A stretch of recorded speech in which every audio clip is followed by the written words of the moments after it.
komið í sæl. Þá hún komin upp líka, Helga Haraldsdóttir jógakennari sem getur kennt okkur ýmislegt í þessu hérna. En það komin nýr gestur í Hvíta Máva, Akureyringur, gamall íþróttamaður, rafvirki, slökkviliðsmaður og núverandi miðill, Skúli Viðar Lórensson. Velkomin Skúli. Takk fyrir. Gaman að sjá þig. Sömuleiðis. Hvernig staðan í andaheimum? Má byrja viðtal svona? Staðan í andaheimum bara björt, sko. Já. Já, það er alltaf eitthvað sem svífur í kringum okkur. Já. Sérðu það? Já, ég tek eftir því svona. Er eitthvað hérna á sveimi í stúdíónu hjá okkur? Já, ég mætti hér vösku manni hérna frammi áðan og ég held að hann átti þetta fyrirtæki. Hann hérna Skarphéðinn? fór hérna inn í horn, Hólsköllóttur. Nei, er það? Já. Já. Ég settist nú bara í sófanum það fyrir framann. Já. Það er bara svona það sem maður mætir svona þegar maður sér hlutina. Skúli, að vera miðill og gerur þér alltaf grein fyrir því hvað er venjulegt og hvað er hinum megin?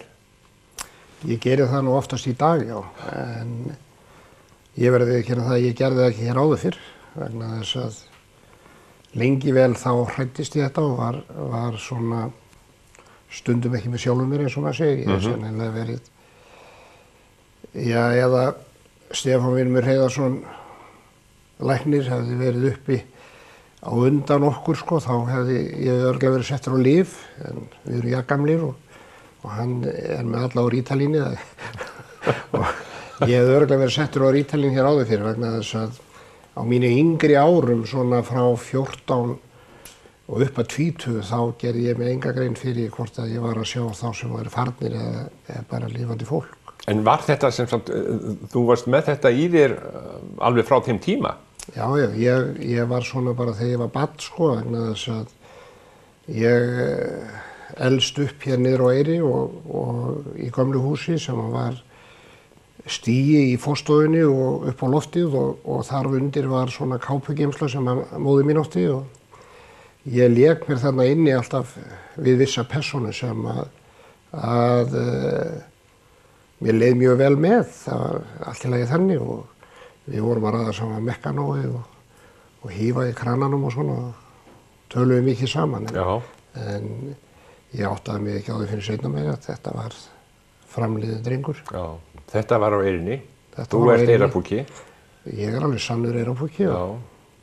Ertu fæddur þar? Já, ég er fæddur í Fróðársundi 3. Í gamla fjölskylduhúsinu? Já. Það er nú ekki fallegt í dag, en það var fallegt. Já. Og þarna bjó náttúrulega stór fjölskylda? Já, og ekki nóg með það að þegar pabbi og mamma keyptu þetta hús og þá var þetta lítið á milli handa og þau leigðu stofuna, það voru 2 samlíkjandi stofur, þeir leigðu þær sem kennslustofu fyrir krakka í barnaskóla og hafði ekkert nefnum bara eldhúsið á efri hæðina sem var þetta mjög lítið pláss fyrir svona marga krakka og svo 2 uppalandur í viðbót. Og af hvað stórri fjölskyldu ertu? Við vorum 7 systkinin, elsta systir okkar er dáin og síðan eru við 4 bræðurnir og 2 stelpur eftir. Bjugguðu öll í þessu húsi? Já. Það slegist mikið hérna, bæði í eldhúsinu og vaskahúsinu.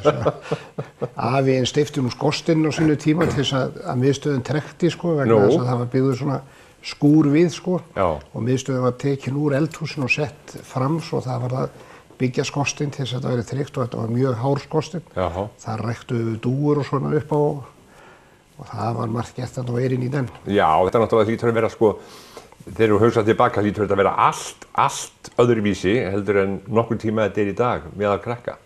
Sko, þetta er ekki sambærilegt. Við getum ekki borið þetta saman vegna þess að ég segi alltaf, ég á þetta 8 barnabörn og ég segi alltaf að krakkar í dag þau kunni ekki að leika sem við það sem við gerðum hér áður fyrir. En ég býst alveg við að, sko, bæði tíminn að vera úti og svona, hann var miklu frjálsari hjá okkur vegna þess að við fórum stundu lengra til, við fórum niður undir Úa til þess að fara í fótbolta, við vorum á Eiðsvöllum, stundu vorum við rekin í burtu og þá fórum við bara niður Óa til að vera þar hjá hesthúsinu hans Helga. Við fundum okkur alltaf einhvern bala, sko. Já, til þess að spila fótbolta. Já. Já, það náttúrulega var bara frá morgni til kvölds. Þetta var bara allan daginn. Ef að menn voru þá ekki sko á hjólum eða einhversstaðar á ferðalögum bæinn við bryggju eða stela sér skreið niður í höllum.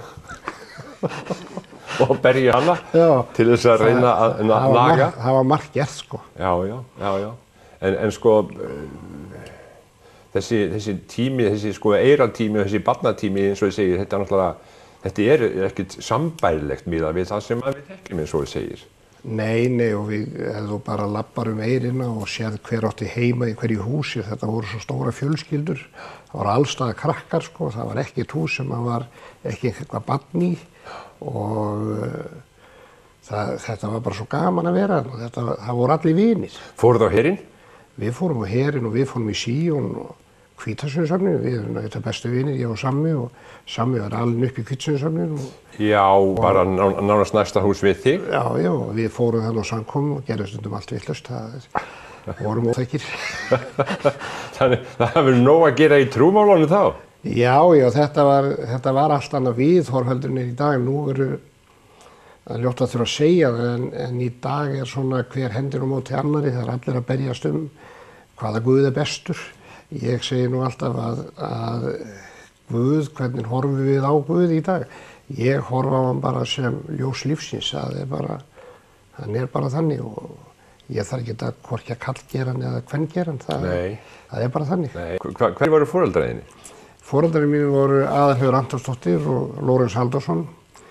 Pabbi var ættaður austan Eskifirði og mamma er fædd á Urðum í Svarfaðardal og á svo ættir Jólasjóðarssona, þetta maður úr mörgum hérum. Þú ert að austan og norðan? Já, ég tel mig alltaf vera austfirðing eins og ég segi, vegna þess að mér finnst gott að fara á Austurlandið og það er orkumikið og ég var oft hjá ömmu austur á Eskifirði og mér finnst mjög gott að vera þar. Já, áttu fólk það núna? Já, svona fjarskilt, en við förum alltaf bræðurnir á hverju ári vegna þess að afi og amma og þetta er jarðað þarna fyrir austan og við förum og gerum okkar skylduverk þar sem þarf að gera á vorin og við höfum farið í þetta bræðurnir. Já, minnist þessa fólks. Já. Er svona samheldni í þessari fjölskyldu? Já, ég myndi nú segja það. Við værum svona samrýmd, sko, þó að séum kannski ólík á margan hátt vegna þess að sumir okkar eru sko ógurlegir snyrtipinnar og vilja bara vera í skyrtu alla daga, sko. Aðrir eru þannig að þeir vilja bara vera í drullugananum og þannig líður manni best. Já. Og síðan eru svona stelpurnar, þær kannski búa á sitt hvoru horninu og það er kannski ekki eins svona þétt samband eins og kannski maður vildi hafa en við breytum aldrei fólki. Nei, það er rétt hjá, við breytum ekkert fólki. Nei. En við skulum kannski breyta pínlítið umræðefni og fara sko í skólan. Hvernig var ásetningurinn hjá þér og ungu fólki á þessum tíma, sko, hvað í sambandi við að læra og möguleikin að komast í það í framhaldsnám? Sko, það komst enginn í rauninni í framhaldsnámi þá í gegnum sko landspróf, var ekki svoleiðis þar? Jú, þetta var miklu erfiðara heldur en í dag, sko, vegna þess að sko, eins og var með mig að þetta gekk í barnaskóla, ég var hjá Jenn og Hreiðari hérna í Gránurösgötunni, síðan var ég hjá Elísabet í húsinu á Kaupfélag verkamanna og var með kennslustofu þar upp á lofti.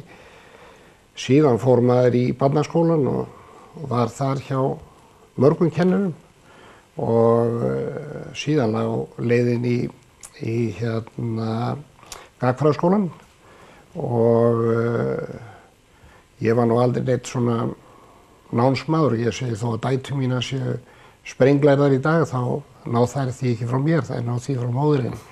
Vegna þess að ég hætti bara í öðrum bekk og fór bara að læra rafvirkjun, ég nefndi þess ekki. Hvað segirðu bara?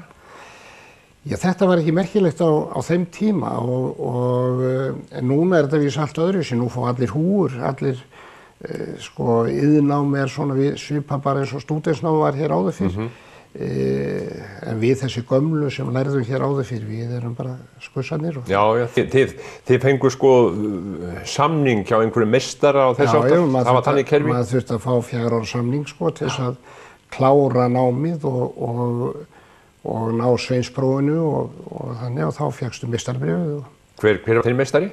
Meistari minn var Þorvaldur Snæbjörnsson og Reynir Valtýsson. Þeir áttu fyrirtæki Glóa þegar við vorum að læra og þetta var nú svolítið skrítil uppsetning á þessu vegna þess að við vorum 2 lærlingarnir og vorum mágar sinn hvors sko.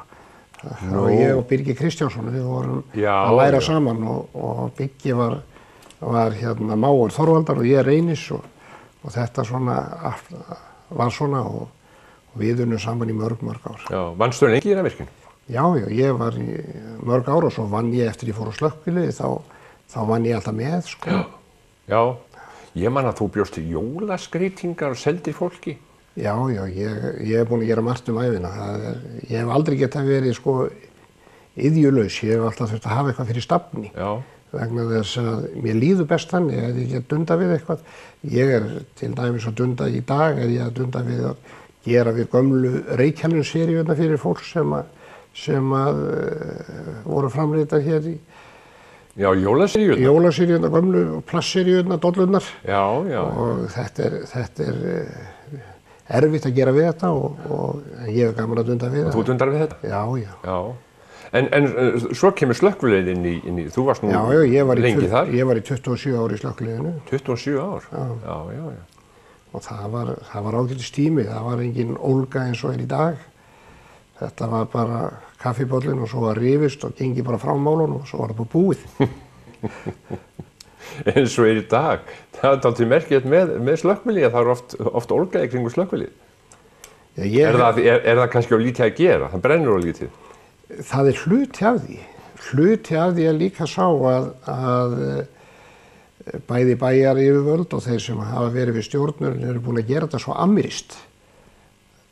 Nú erum við báðir búin að fá hjartaáfall, hjartatilfelli og okkur er ekkert bjarga frekar þó að komi 2-3 sjúkrabílar á staðinn.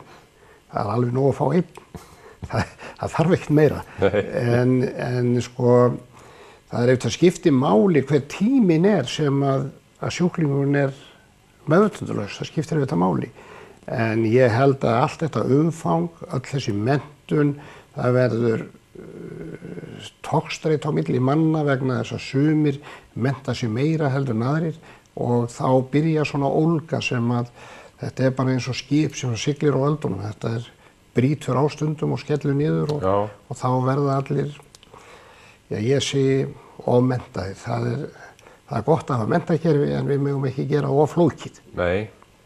Skúli, ég veit að þú varst mikið dansari þegar þú varst yngri og ert kannski enn. Já, ég hef gaman að dansa. Já, og gaman að tónlist. Já. Valdirðu einhvern lag? Já, ég myndi nú vilja fá að heyra eitt gott lag með Óda. Það er Ég er komin heim. Já, þetta er minnst lag. Já. Það er nú þannig að Ódi átti heim í næsta húsi við mig, sko. Já. Og þú þekkti hann þá? Og ég þekkti hann og við fórum oft strákarnir þegar vorum að hlusta á þegar við vorum að æfa í Alþjóðhúsinu. Fórum upp á skúr sem var sambyggður Alþjóðhúsinu við Svartaskóla. Fórum þar upp og við tókum yfirleitt alltaf einn girðingastaur með okkur og stungum í relluna til þess að stoppa hana svo við þyrfti ekki að trufla sig þegar við vorum að horfa inn hana. En það voru svona fyrstu kynnin af söngnum hjá hann. Heyrðu, áður en lagi kemur, fyrst nefnir Svartaskóla, það var nú mikið gengi í Lundagötunni. Já, enda við sögðum nú oft vinið í og Sammi, sko, við vorum heppnir þegar Eiríkur skrifaði bókina Hundagötuna. Eiríkur Stefánsson. Já, hann fór bara út af Haffa, það sem Haffi átti heima og það var alveg nóg fyrir okkur, fyrir gamla Lund þar sem skátarnir voru. Já. Hann fór ekkert út fyrir. Hann fór ekkert norður fyrir það. Nei, hann fór ekki norður fyrir, svo við sluppum. Já, það var líka ágætt. En nú skulum við heyra í Óda. Já. Völlur grær og vetur hlýr og vermir sólin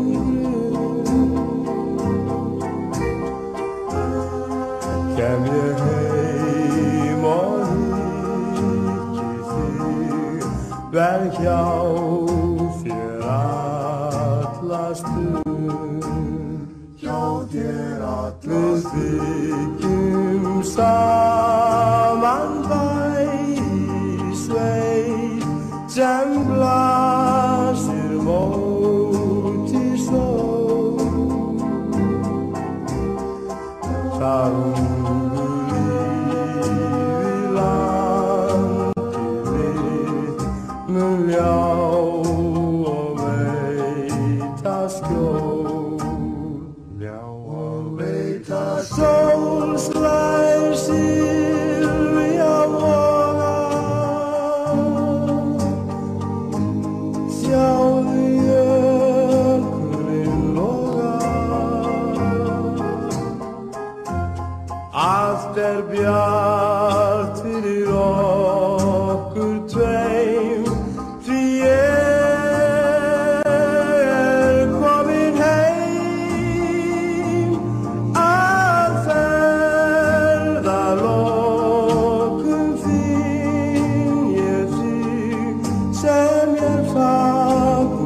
já ég komin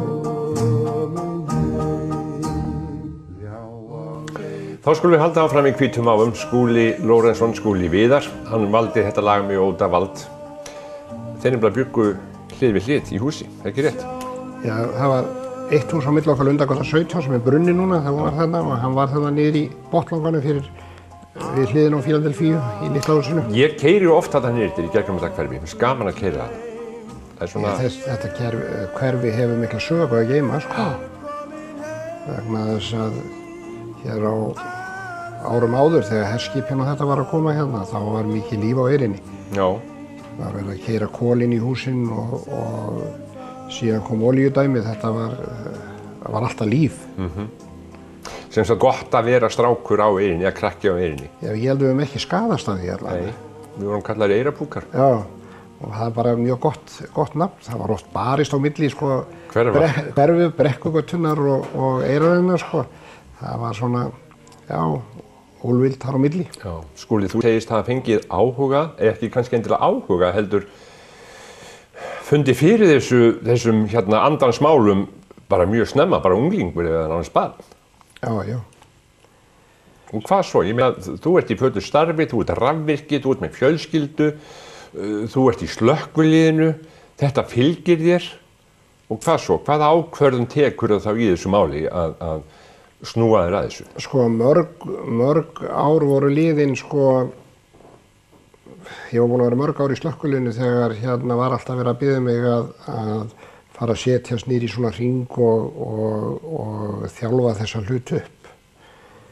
En ég hafði svo mikið að gera. Ég var í rafvirkjunni, ég var í slökkviliðinu, ég var í íshokkíinu, ég var í skautahlaupinu og ég var í fótboltanum. Varstu á skíðum kannski líka? Og líka, já. Og ég hafði bara svo mikið að gera. Ég hafði engan tíma fyrir þetta að segja ég ætla aldrei að gera þetta. Nei. Aldrei. En þú vissir alltaf af þessu? Ég vissi alltaf af þessu. Og það vissi einhverju aðrir þetta? Já, mamma vissi af þessu og ég var búinn að fara stundum með einum bróður mínum á Skyggnilís, hann fundi á hann og ég var látið sitja eftir sem maður kallaði þetta og þá var alltaf verið að hamra á því sama, farði nú að gera eitthvað í þessu. En þetta var eitthvað óþægilegt vegna þess að stundum skynjaði ég fólk, ég var að mæta fólki sem að ég skildi ekkert í að þegar það var komið fram hjá mig þá hvarf það. Og sástu það bara svona eins og þú sérði mig? Já, ég bara tók svona eftir því og hérna ég hef oft sagt frá þeirri sögu þegar vorum vinirnir að koma einu sinni að fótboltæfingu hérna hjá IBA-liðinu og settumst hérna út í göngugötuna við Útvegsbankann og ég var að horfa hérna inn í göngugötuna þá var símaklefinn við hliðin og rakkarstofinu upp við nýju kaffestofuna sem er hérna. Já. Vísaði þangað upp yfir. Og ég segi við ævarvin minn, sérðu mann hálfvit, hann lappar í gegnum símaklefan. Þá misti ég þetta út um mig, sko. Ég ætla aldrei að tala með þetta við þá og þeir horfðu á mig og held að ég væri að verða eitthvað klikkað, sko. En þá kom bara þessi maður lappandi og hann lappaði bara beint að mér og ég sá bara gatið í gegn. Og var það auðvitað skíthræddur svo ég hljóp niður Fróðasund til Útugölnu og sagði henni hvað þau komið upp á. Þarna hef ég verið örugglega 18 ára gamall. Fór hann í gegnum þig? Já, hann fór í gegnum mig. Og ég var svona skíthræddur, sko. Og ég fer þarna og segi mömmu hvað þau komið upp á og hún hringi strax í Guðrúnu Sigurðardóttur í Óskabúðinni. Og hún sagði mér bara að koma upp yfir til sín og ég fór upp yfir og hún talaði við mig örugglega upp til hálftíma og mér leið bara mjög vel þegar ég fór frá henni. Sofnaði kvöldu og svona en svo byrjaði nú þetta svona að sækja á mig alltaf aftur og aftur og í hvers skipti sem ég var að fara að líða illa þá fór ég bara svo í Óskabúð þar ég vissi hún var þar, fór bara inn hurðina, bakfið hurðina og settist á ofnið sem var þar. Guðrúnu? Já, og það var bara nóg. Hún talaði aldrei við mig, heldur bara að horfði á mig, vissi til hvers ég var komin. Nei. Og þessi tenging hún var bara svona og mér fannst þetta mjög notalegt og síðan hef ég var við hana eftir að hún fór blessun og hræðist þetta ekki í dag. Mér er alveg sama þó þetta fólk sé í kringum mig. Skúli, nú veit maður sko á svona kalla vinnustöðum, það sem svona grotta, húmor og annað slíkt. Varst aldrei fyrir neinu svona aðkasti eða gerðu menn grína þess áttar? Jú, það verður nú að segja eins og gestur að það sem fólk veit ekki og vill ekki setja sig inn í verður stundum viss svona leiðindi. Þetta starf er svolítið öðruvísi heldur en það að fara bara frá 8 til 7 á kvöldin. Þetta er nefnilega þannig að það er hringt í því alla tíma sólarhringsins. Það er hringt í því á nóttunni? Já, það er bara þannig að þegar einhverjum líður illa og hann er alveg að missa móðinn og vill bara fá aðstoð strax, þá er bara hringt. Alveg sama hvað klukkan er? Já, ekkert verið að spyrja því. Skúli, komstu með eitthvað til að sýna mér? Já, ég kom nú, þú varst að tala um að fá einhvern svona skemmtilegan hlut. Já. Þannig er að pabbi Galli smíðaði skútu handa mér fyrir 61 ári síðan. Ég var nefnilega 7 ára gamall þegar ég fékk hana. 6 eða 7, ég er ekki alveg svona á því, en hann var alltaf í burtu kallinn, hann var aldrei heima, hann var alltaf á vertíð, Síldustur og Seyðisfirði, Raufarhöfn, út á Hjalteyri og þessum stöðum, og strákurinn var svona, að því ég er lang yngstur af mínu systkinum.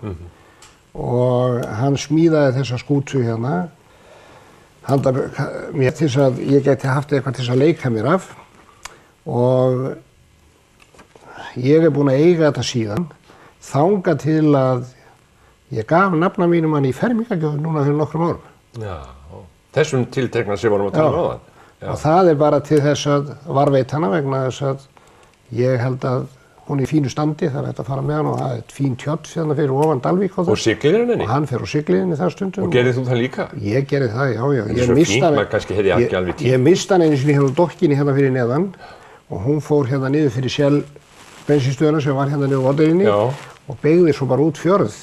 Og hann náði henni út á grunni fyrir mig, hann Pálmi heitinn hérna afi Pálma Press. Pálmi og Kalli? Já, þeir náði í hana, hún sýndi út á grunn. Nei, þú segir þetta. Svo ég fekk hann aftur og þess vegna hef ég hugsað vel um hana. Og hún er þér kær? Og hún er mér mjög kær. Já, þetta er skemmtilegt. Ég á all mín svona stæðstu leikföng svona frá því ég var strákur. Þú átt það? Já, ég á hestinn minn og ég á bílana mína sem að mangi bróði keypti í útlöndum og svona handa mér. Já. Þetta er, ég deili þessu niður á krakkana. Hvernig sérðu þetta fyrir þér á næstunni? Þú veist, það talar að þú viljið fara að losa þig aðeins í sambandi við þetta, en verður ekki eitthvað, menn skrú ekkert fyrir svona? Nei, enda mun ég ekki gera það vegna þess að ég fyrst og fremst að svona, ef við tökum bara helgarnar, þó við fáum bara frí helgar, sko, þá er maður góður. Og ég ætlaði þetta bara að reyna, eða heilsan lifir, þá ætlaði ég að reyna svona að bara gera meira því sem ég gerði. Ég steinhætti til dæmis alveg laxveiðinni sem ég hafði mjög gaman að. Fer 1 túr á ári, þetta er ekki neitt. Og hérna, núna langar mig að fara að gera meira svolítið af þessu. Þegar þú stendur á bakkanum, þetta kasta, eru þá menn við hliðina sem að... Já, ég fór til dæmis út í Ólafsfjörð á í sumar og ég var með og báða með mig bæði Kela og Gamla, þeir voru að gera grína mér sko, því að ég ætlaði heldur ekki að moka upp, það var fullt af sílungum en ég náði nú ekki nema 2. Já. Ein svona bara ganni spurning í lokin. Ég sé bara þig og Ágúst teiknimann, einhverjum fleiri hérna? Já, ég vil tala um móðurömmu þína. Jaha. Skemmtileg kona. Já. Og hún er nú stundum að svona reyna að hrista upp í þessu svolítið. Þú er ekki alltaf að fara í tróðan á slóðir. Nei. En ég finnst vænt strákinn og vil svona styðja við bakið á hann. Það er gott. Gaman að fá því heimsókn. Sömuleiðis. Gangi þér vel. Takk fyrir.